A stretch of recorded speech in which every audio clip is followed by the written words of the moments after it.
নমস্কার বন্ধুরা, সোনালি food house with লবঙ্গ ফুলে সবাইকে স্বাগত। আজকে আরও একটা নতুন রান্না নিয়ে চলে এসেছি। আজকে আমরা বানাবো ঠাকুরবাড়ির স্টাইলে চিকেন কারি। তো কি কি লাগছে আমরা একটু দেখে নিই। চিকেন তো অবশ্যই লাগছে, তার সঙ্গে একটু কেটে রেখেছি ডুমো করে আলু, তার সঙ্গে লাগছে হচ্ছে পেঁয়াজ কুচি, তেজপাতা, কাঁচা লঙ্কা, আর লাগছে আদা একদম থেতো করে রেখেছি, গোটা গরম মশলা, তার মধ্যে গোলমরিচ আছে, লবঙ্গ আছে, এলাচ আছে, দারচিনি আছে, এটাও থেতো করে রেখেছি, রসুন থেতো করে রেখেছি, আর লাগবে ধনের গুঁড়ো, জিরের গুঁড়ো, হলুদ, নুন, মিষ্টি যা যা লাগে, আর লাগবে টক দই। কী করব, প্রথমে চিকেনটা ধুয়ে পরিষ্কার করে রেখেছি। এবার এর মধ্যে আমরা একে একে দিয়ে দেব পেঁয়াজ কুচি,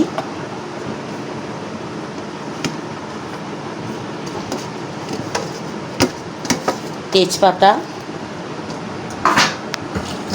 গোটা গরম মশলা যে থেতো করে রেখেছিলাম সেই গোটা গরম মশলা দিয়ে দেব। দেব হচ্ছে থেতো করা আদা, এই যে আদা থেতো করে রেখেছি সেটা দিয়ে দেব। দিয়ে দেব হচ্ছে রসুন থেতো করা,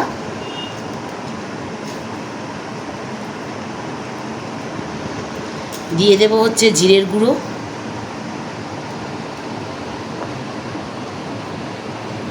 ধনের গুঁড়ো,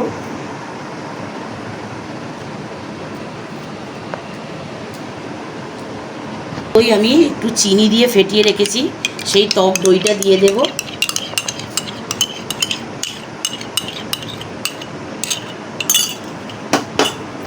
হচ্ছে পরিমাণ মতো নুন,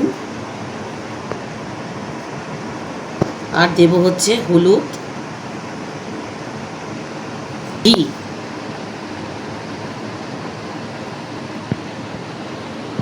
ভালো করে মেখে নেব। আর এদিকে আমি কড়াইতে তেল অলরেডি গরম বসিয়ে দিয়েছি। খুব ভালো করে এটাকে মাখতে হবে।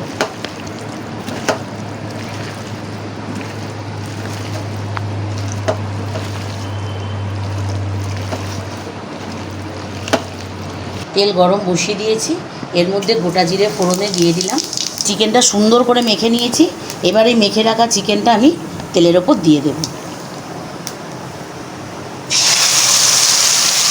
অবশ্যই গ্যাসটা সিমে করে তারপরে দেব।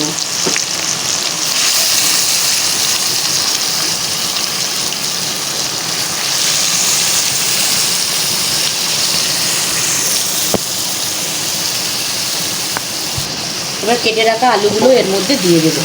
এইবার এটাকে খুব ভালো করে আমরা কষাতে থাকবো।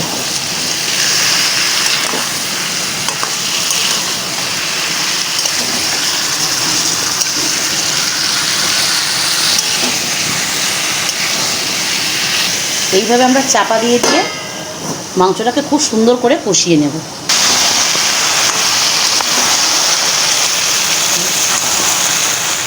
দেখো বন্ধুরা, এইভাবে চাপা দিয়ে দিয়ে আমি কষে নিয়েছি।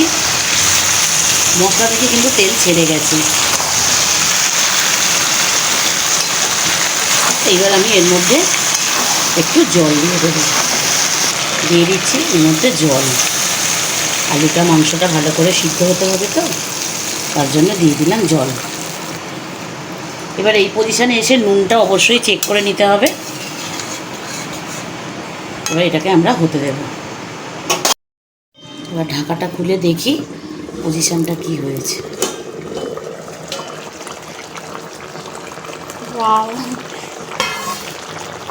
বাহ,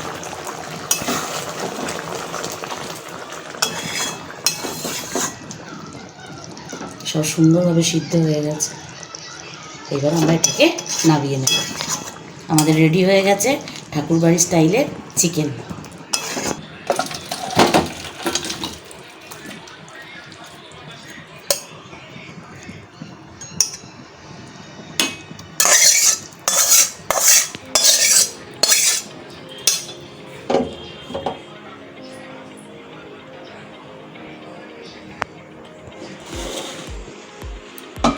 গরম গরম ভাতের সঙ্গে জাস্ট জমে যাবে। অবশ্য তোমরাও বাড়িতে এগুলো ট্রাই করো। ভালো লাগলেও লাইক কমেন্ট শেয়ার অবশ্যই করবে, ভালো লাগলেও বলবে, খারাপ লাগলেও বলবে।